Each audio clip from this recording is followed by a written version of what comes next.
Debipur station বাজারের আরেনার সাউন্ডের কাছে তোদের মতন অনেক সেটি বড় বড় ডায়লগ মেরেছিল সব শালাকে 2022-এর নতুন বেস মেরে মুখ বন্ধ করে দিয়েছি।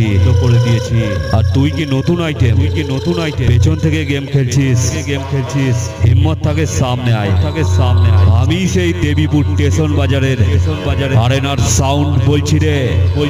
এই এলাকায় যত মাইক এসছে সবার কাছে জেনে নে আরেনার সাউন্ডের পরিচয়টা পেয়ে যাবি।